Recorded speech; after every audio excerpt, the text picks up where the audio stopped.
interesting moment here on Get Up. There is one remaining unsigned five-star basketball recruit in this year's class. His name is R.J. Hampton. He is a 6'5" guard. He has offers from Duke, from Memphis, from Kentucky, and from Kansas.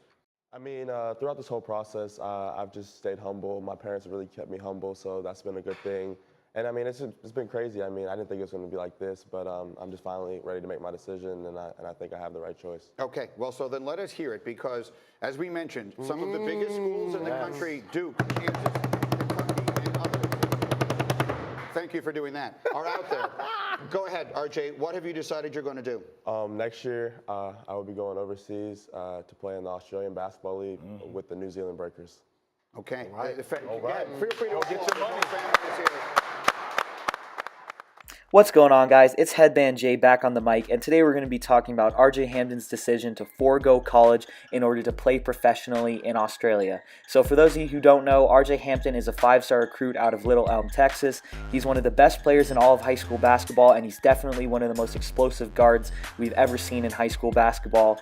As one of the best players, if not the best player in the state of Texas, he was a five-star recruit this year, and he was supposed to graduate in the class of 2020. However, he decided to reclassify into the class of 2019. He felt like he was ready for the next level. He was old for his grade, so he was already 18 years old, so he definitely felt like physically, mentally, and in terms of his game, he felt like he was ready to make the jump to the next level, whatever that may be. So when he decided to reclassify into 2019, he became the second best point guard behind Cole Anthony, and he also decided to reclass because he felt like he did not have anything left to prove in high school. So many expected Hampton to sign with a top college program. He had offers from Memphis, Kansas, and also Texas Tech. Those were his final three. Of course, he had many other offers, including Duke. However, once Cassius Stanley decided to go to Duke, I really think that pushed R.J. Hampton away, and he decided that he would need to take his talent elsewhere. So many people thought he was going to sign with the top D1 program, a blue blood. However, he decided to surprise the basketball world this morning on ESPN, and he announced that he would be signing with the New Zealand Breakers of the NBL, aka the Australian Basketball League. So Hampton is about to be a part of a new wave of young players going over to Australia as a part of the Next Stars program. It's an initiative that was put out by the Australian Basketball League in order to help young American or other players that do not want to play in college still reach their dream of playing professionally and playing in the NBA. So basically, it's kind of like the G League's special recruit program, or whatever they were going to call it. It's going to allow RJ to focus full-time on basketball, and he's going to be getting a lot of help from other trainers, whether those trainers are mental or physical. You know, he's going to be getting a lot of help from people that are going to help him reach his next level, and he's going to be getting a lot of help in terms of the fact that he's going to learn how to be a pro. He's not just going to be thrown to the wolves here. The people over there understand that these kids are still teenagers, and they need time to grow, and they need time to learn to be a pro. It's not like he's going to go in on day one and just go kill and just be crazy.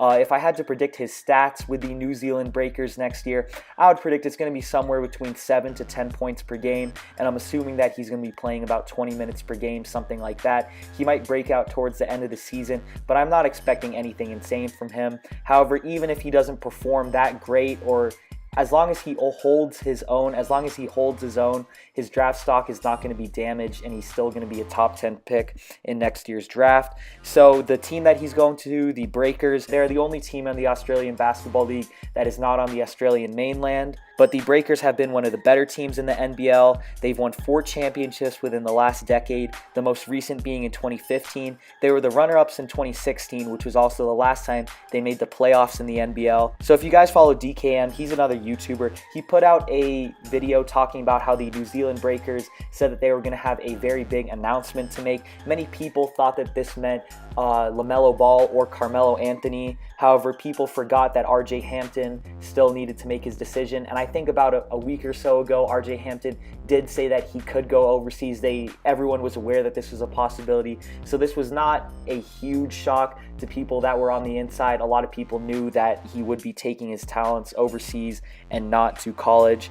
But the New Zealand Breakers are a good organization, a well-run organization, And with RJ coming in, it's going to be a completely new era there. I did not see this coming. I did not expect to wake up to this morning, but I was very pleased to see that. I think it's a good decision. I think it's going to help him learn and grow and become a pro. And I think he's going to come into next NBA draft a lot stronger. So RJ Hampton racked up many accomplishments during his time in high school. He was named Texas Gatorade Player of the Year as a junior, which is pretty damn impressive since it's the first time since 2013 that any non-junior had gotten that award. I wish RJ the best luck going forward. It's going to be tough, but I definitely think he's ready for it. And luckily, he's very explosive, so he has some athleticism that's going to be able to help him out. Now, the next step is that he just has to learn how to play the game within a professional system, and he's also going to have to get stronger. However, Hampton announced that he would be living with his family, and all of his immediate family was going to be over there with him. So I think that he's going to be comfortable. He's going to have a good support system around him, and I think that he's going to be successful. He's going to be able to make a couple $100,000 and possibly even close a deal with Nike or another shoe brand.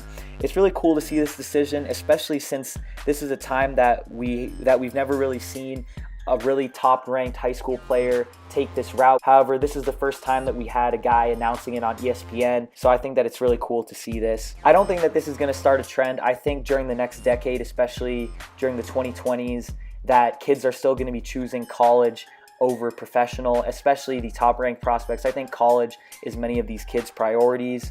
However, maybe in the 2030s, more kids will be choosing to play professionally instead of going to college. However, I don't think that this is going to start a trend, but I think it's really cool to see a very talented prospect go overseas and make his dreams come true. Shout out to the kid from Little Elm. I think he's going to do big things. Thanks for listening today, guys. Don't forget to like and subscribe. As I said before, I'm going to be doing a lot of basketball content that other YouTubers do not cover. I'm going to be doing a lot of Where Are They Nows. I'm going to be talking about a lot of players that people don't cover. However, I still will be keeping you guys in the loop of news, of the common news going on today. I thought that this was a really cool story to share with you guys. So thank you guys so much for listening. It's Headman Jay signing out.